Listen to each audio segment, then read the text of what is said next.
Donc, des heures ont passé. Des heures ont passé. Et voilà, stand-by. C'est que c'est con.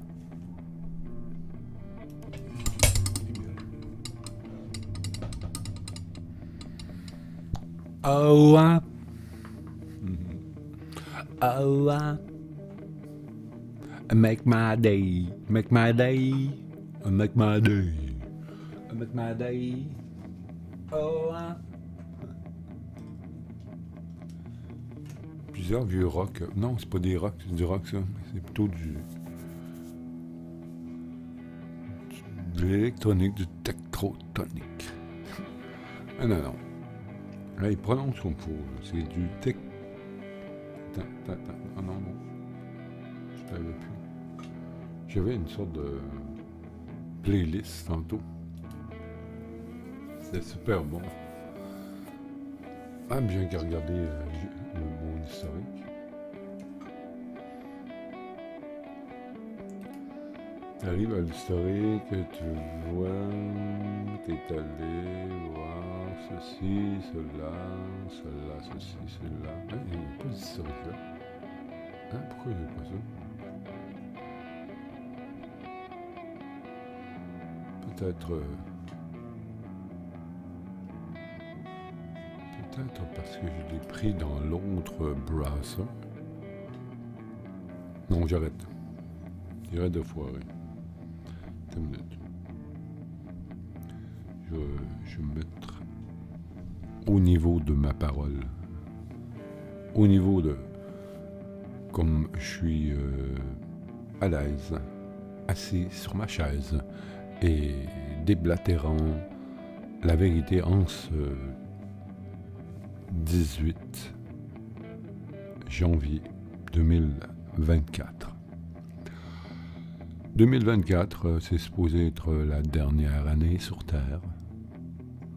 D'après un scénario allemand, je ne sais pas si on fait courir, c'est plutôt des experts, mais ils ont dessiné le déroulement de la guerre en Ukraine et Russie. Ils ont décrit tous les mois. Poutine allait faire ça au mois de février, fait mars. T'sais. Et le développement fait que le conflit, l'engorgement, où l'Occident aura plus le choix de réagir et le scénario cesse là. C'est en décembre 2024 où il y aura un trafic énorme entre deux parties de la Russie qui sont séparées. Il y a un canal pour que la Russie échange. Là, il y a étrangement beaucoup de transactions et de transactions louches et non officielles en fin de compte. On ne sait pas trop comment ça va se terminer, cet affrontement entre la Russie et l'OTAN. Mais tu sais, tant que l'OTAN, dans le fond, on sait c'est quoi, hein? C'est le groupe occidental qui se sont réunis, qui cotisent ensemble, et la condition, c'est qu'en fin de compte, si un seul pays est touché par une attaque, tous les autres devraient réagir et entrer en conflit avec l'entité qui a attaqué le pays de l'OTAN concerné. Donc, ça veut dire qu'on a créé une sorte de conglomérat de groupes de pays qui font qu'en fin de compte, ils se réunissent dans sous la bannière de l'OTAN.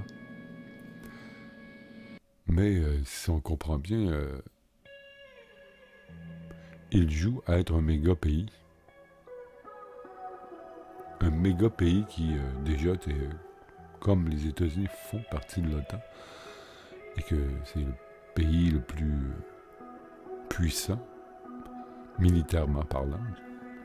Livre-là réunissant quelques forces européennes, la France, l'Allemagne, l'Italie, l'Espagne, tu sais, tous ces pays assez forts pour faire la différence et créer une hyper-force. Et qu'on veut une hyper-force pour la paix. Oui ou non? Non.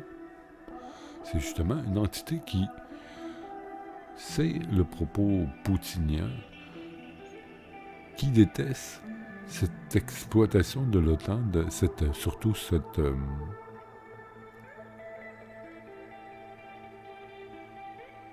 renforcement autour du pays, renforcement de l'OTAN autour de la Russie. Et j'imagine, tu sais, regarde, je pense, quand il y a eu la crise des missiles à Cuba, là, avec Kennedy, et cette crise-là, c'était simplement une chose. Les bateaux allaient vers Cuba. Et le but était de monter les ogives nucléaires à Cuba. Mais Cuba est très très proche des États-Unis, donc les États-Unis, non, refusent qu'une telle chose se fasse. Donne un ultimatum avec Fidel Castro. Les bateaux russes revirent de bord, où sans ça, c'est le conflit. Là, je me souviens que j'ai même, je sais pas quel âge que j'ai, moi, j'ai quoi, 4-5 ans? Et je m'en souviens de ça. Je me souviens de la tension, les gens avaient peur que ça se fasse. Qu'on rentre dans ce conflit atomique. T'sais.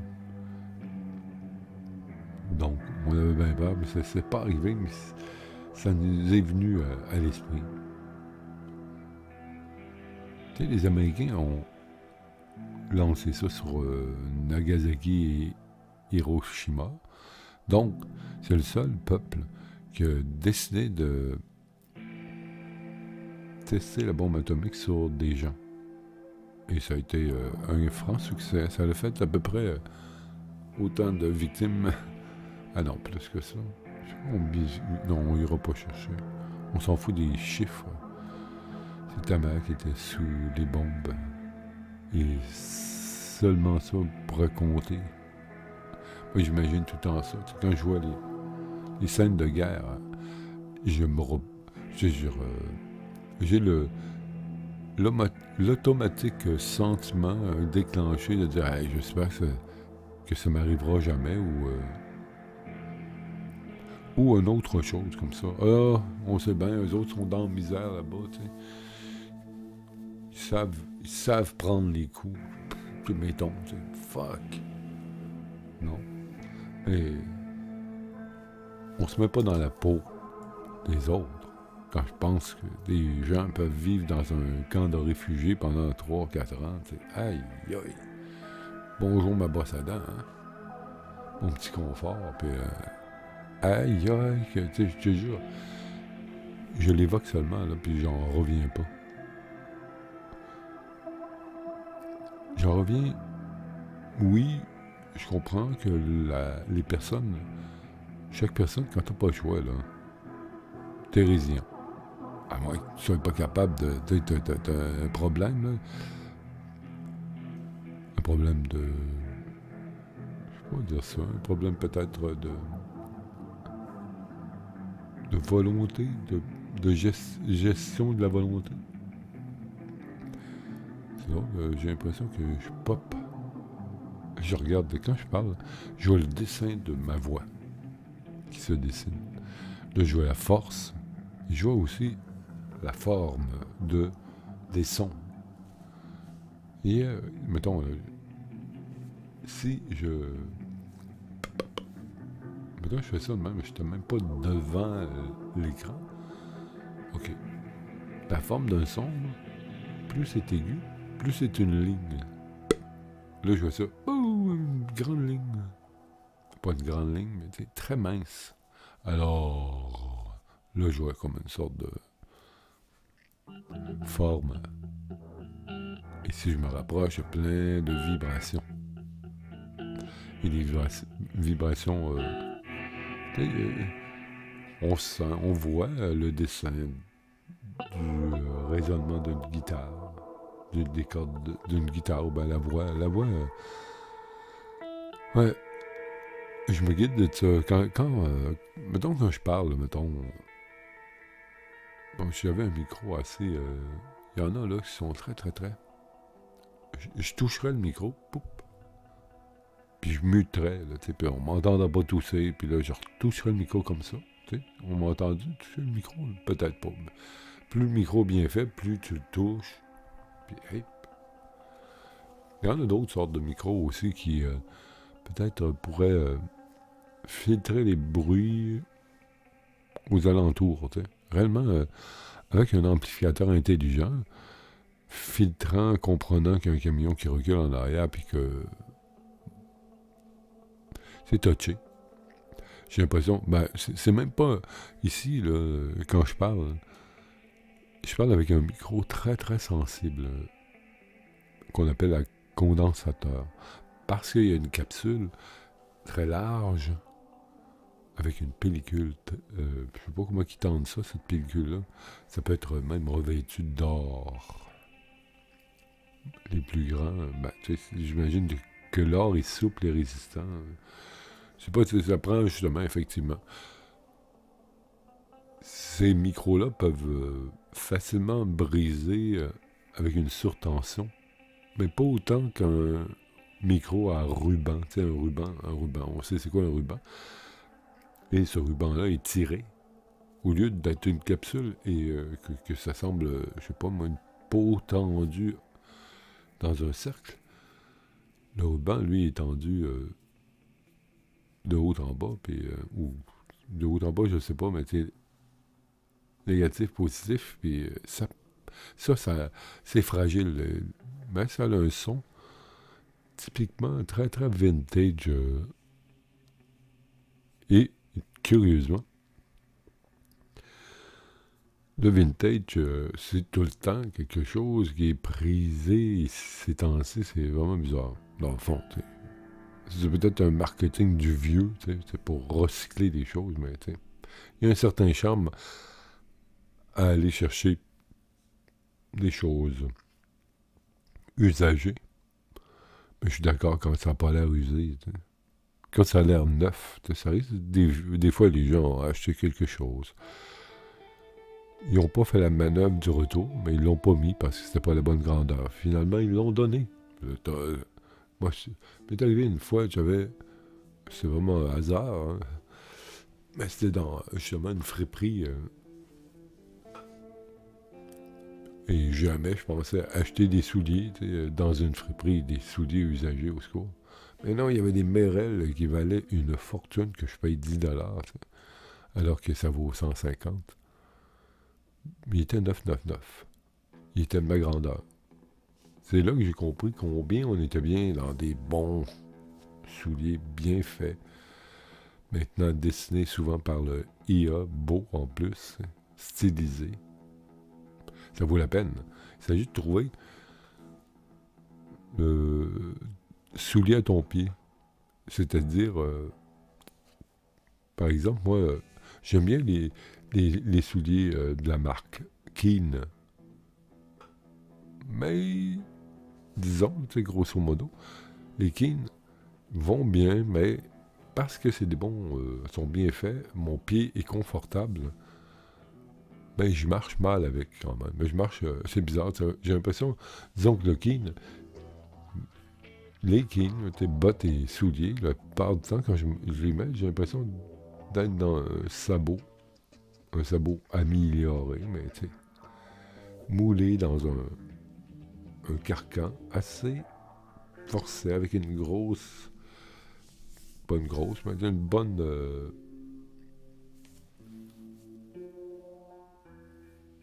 un bon creux pour l'arc. L'arche du pied.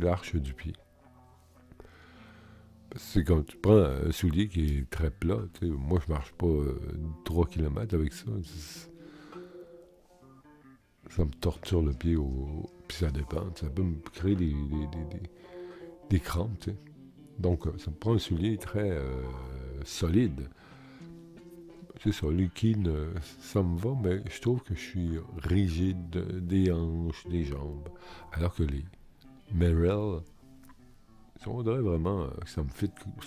C'est des souliers qui me vont comme un gant. Bon, je voulais faire un jeu de mots con. Voilà. Et je l'ai fait. Et maintenant, me voilà penaud. À quoi tu parles, là? Coudonc, on est à Radio H. Hein? Bon, je me suis levé très tôt, trop tôt. Réellement, on pourrait pas... Pourrais-tu dire que je me suis levé? Je me suis réveillé dans la nuit. Et je me suis soulagé. Et puis je suis revenu, puis je m'endormais plus. C'est souvent le rituel, mais si ça se passe, c'est tout le temps pareil. Si je me couche trop de bonne heure, je me lève trop de bonne heure. Là, je suis trop de bonne heure. Il est 6h30, ça fait quand même 3h30 que je suis réveillé. C'est ça? Non, 3 heures, c'est tout. Et je cherche à faire un Radio H du 18.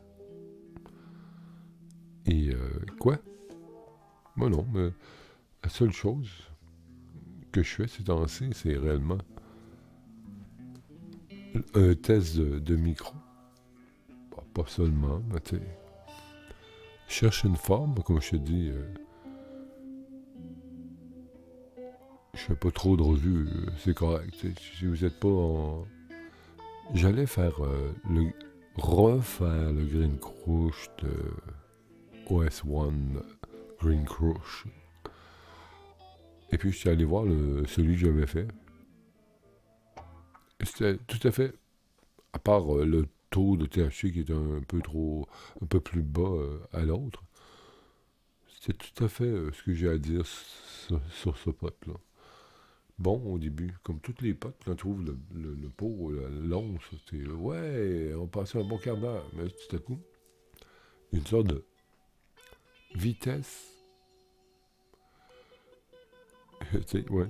Il y a une vitesse à laquelle on s'habitue pas, c'est quand ça dépend, puis ça va vite. Une vitesse de la disparition des terpènes. Et au profit de. Ben, c'est ça que j'ai un petit sativa générique au goût niaiseusement sucré, bêtement sucré, il faudrait dire ennuyeusement sucré. Et c'est pas le sucré qui est ennuyant, c'est le reste, qui est plutôt poussiéreux. Il est sec, le pote. Même si ça fait relativement pas si longtemps qu'il est exo, c'est fait pogner à faire des choses. Qui sait que c'est pas pogné à faire des choses plutôt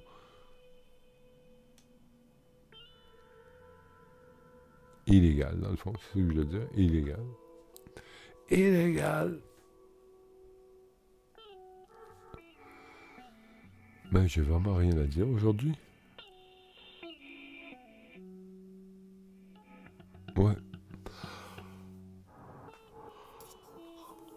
Et quand j'ai quelque chose à dire, il me semble que c'est là où est-ce que ça va le plus mal, parce que la plupart du temps, je revendique rien. Je veux rien savoir. J'aime pas tellement les gens, j'aime surtout pas les lois. J'aime pas comment les lois se font. Plus je vieillis, plus je me rends compte de la relativité de tout ça. Les gens, ça.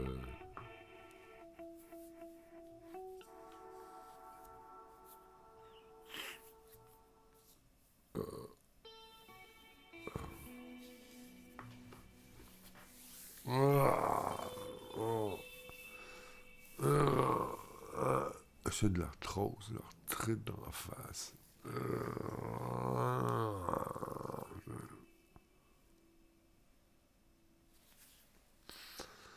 Ouais, l'hiver. On est au mois de janvier, hein? Février, mars, avril. Tu vois, c'est... Rien que le dire comme ça, on tombe au printemps. Février, mars, avril. Ouch! Colin. Comment je fais pour accrocher le micro? Ah. J'imagine que le de baisse pour un micro, c'est le bras. Je pense que oui. Tu peux le tasser, tu sais. Là, avec mon poteau, un moment donné, j'ai mis le poteau en arrière du bureau, avec la perche qui s'en vient, le micro s'en venait, mais tu sais, si ça menaçait tous mes appareils, surtout les écrans, ça m'est déjà arrivé justement d'échapper, pas d'échapper, vraiment, j'avais mis le micro en hauteur avec le poteau puis tout. Le poteau est énorme, très solide, très lourd, je voulais dire. Je l'avais mis plus haut sur le bureau, puis je me disais, peut-être ça va faire, puis c'est idiot, parce que tu sais, un micro sur le bureau, quand tu fais ça, quand tu cognes sur ton bureau, là, ben voyons donc, tout le pied absorbe le micro, mais le micro... donc, si tu mets un micro sur le bureau, on va entendre regarde. T'entends pas grand-chose, tu vois, ici. Là, on l'entend bien. Ah non, c'est moi qui parle.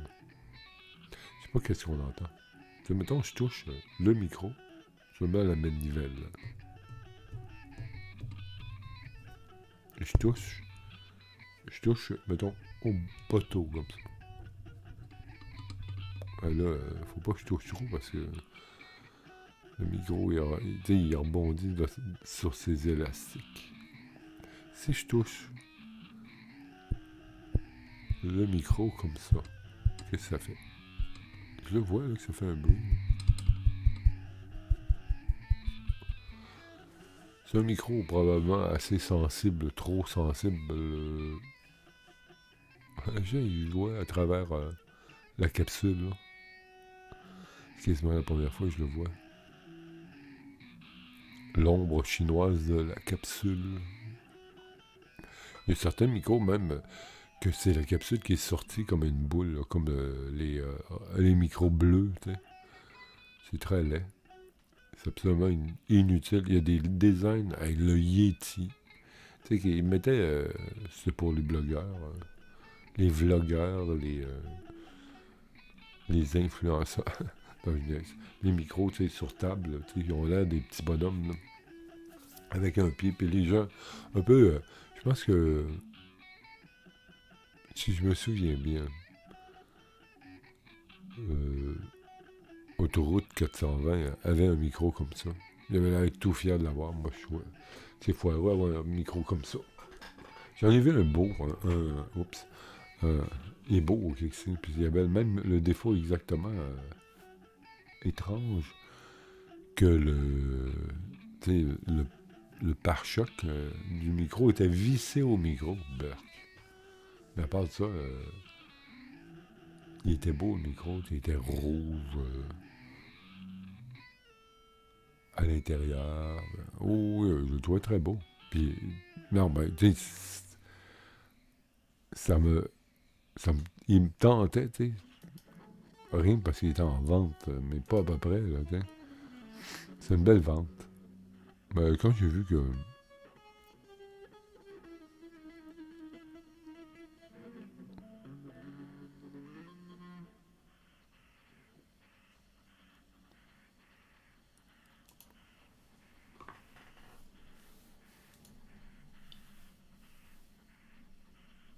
Quand j'ai vu quoi, je m'en rappelle même plus.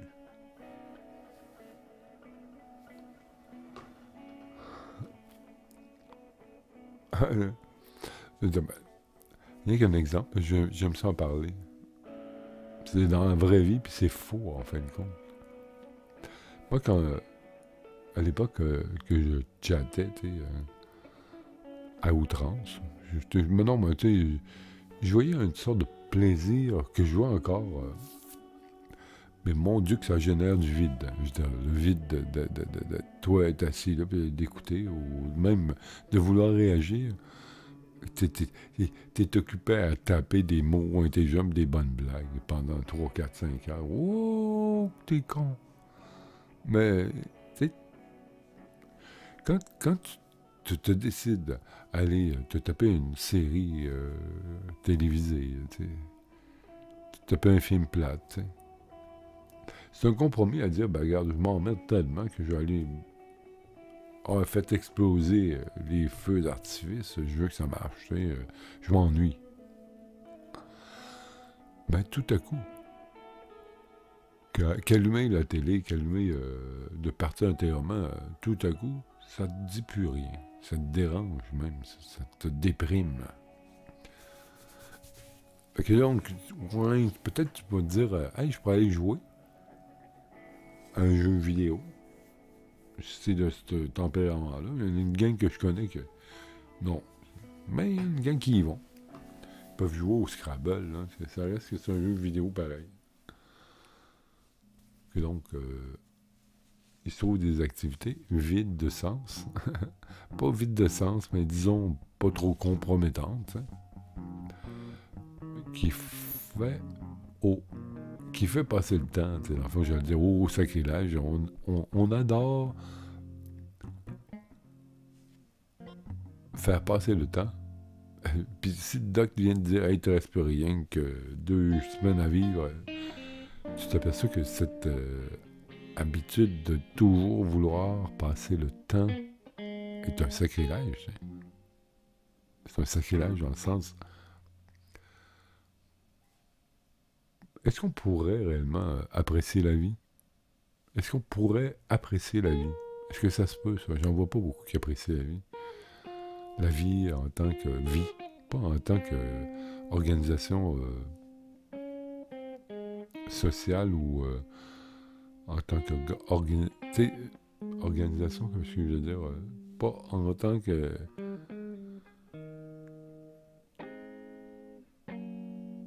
Oh, bah, non, je sais bien, je sais pas de le formuler. Je cherche à me dire, à me déprendre de cette idée-là. Est-ce que... En tout, quand on prend notre cam à 2 mains, puis qu'on n'est pas en train de parler de choses et d'autres pour remplir, pour décorer notre vie. C'est que donc, tout ce qui serait nos contenus, ce serait les choses extérieures.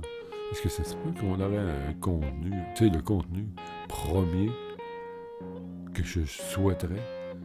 De toute façon, c'est comme ça que j'ai abordé ce que j'aimais le plus sur YouTube, c'était des gens qui réfléchissaient. Donc, je me disais, waouh, l'aubaine d'entendre des gens réfléchir. Bah, tu sais, j'aime beaucoup David Lynch. Je suis allé à son... j'ai tapé David Lynch sur YouTube, et je vois qu'il y avait... il y a peut-être deux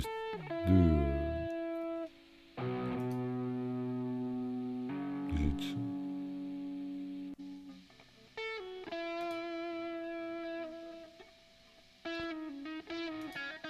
Non, j'ai pas ça. En tout cas, j'ai l'impression que pendant la pandémie, là, il a décidé d'ouvrir sa cam un peu comme un streamer tous les jours pour parler de la température. Je ne l'ai pas écouté, mais quand même, je viens de voir ça. Puis même ça fait...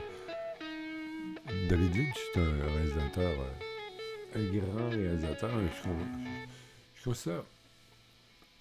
Ben, si on parle de cinéma, c'est facile. Moi, j'ai été si marqué par Kubrick, Stanley Kubrick. Parce qu'il a fait 2000 ans, 2000 ans, 2000 ans, l'Odyssée de l'espace. Et puis moi, en tant qu'enfant, quand je l'ai vu, j'ai été bluffé parfaitement. Je suis allé voir 8 fois, sinon plus. C'est un film que je trouve qu'il n'a même pas vieilli. Il est en train de à 8 ans, je voyais un homme s'estiner avec IA. 1970, 69, je pense. Et c'est sorti ça. Imagine, toute la structure du film 2001, l'Odyssée de l'espace, est copiée par tous les films de science-fiction que j'ai eus depuis que ça a été créé. Copié, inspiré, pris cette tangente de l'histoire de science-fiction dans l'espace, comme ça. Non. Inception, c'est une suite de 2000 ans. Tout le temps.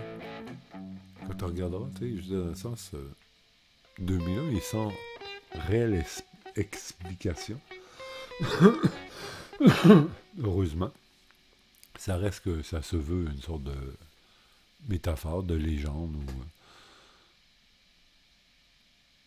de base à l'idée de l'homme face à l'univers. Tout simplement, même concrètement. Mais j'allais dire j'allais me demander si j'allais spoiler mais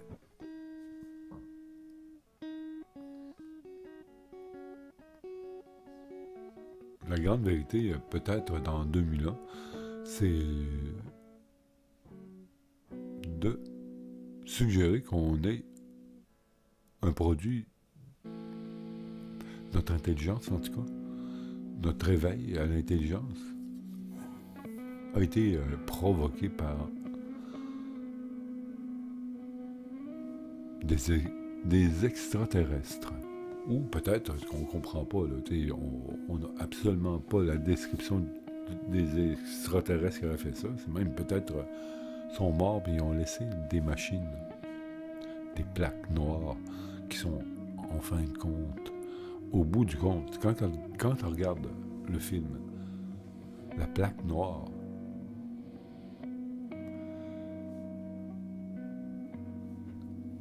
quand tu te réduis au film, tu comprends pas que l'ordinateur, c'est la plaque noire. C'est un ordinateur. Un ordinateur d'une autre...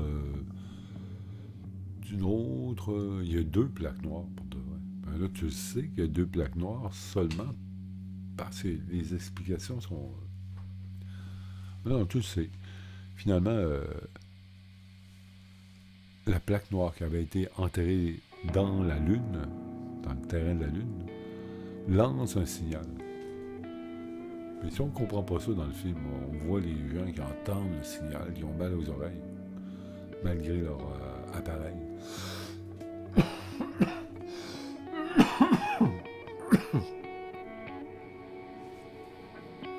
Et donc, c'est ça. Eux autres, ils ont mal aux oreilles parce qu'ils entendent une sorte de bruit très aigu, malgré qu'ils ne sont pas supposés entendre aucun son dans l'espace.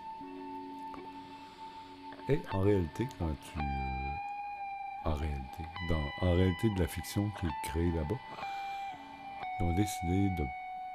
je veux dire, ce cri-là, ce bruit-là, est un signal lancé. Bien sûr, il détecte vers où il est lancé. Non, il est lancé de la plaque, mais il est lancé à un but. Et c'est une force magnétique aux alentours de Jupiter. Et c'est ça, c'est la deuxième plaque. Donc, il y a deux plaques. La première plaque est déterrée de la Lune, mais est ramenée sur Terre. Mais on pourrait la qualifier d'absorbeur de réalité. Donc, l'autre plaque, celle aux abords de l'univers, reçoit tous les signaux de la culture des hommes.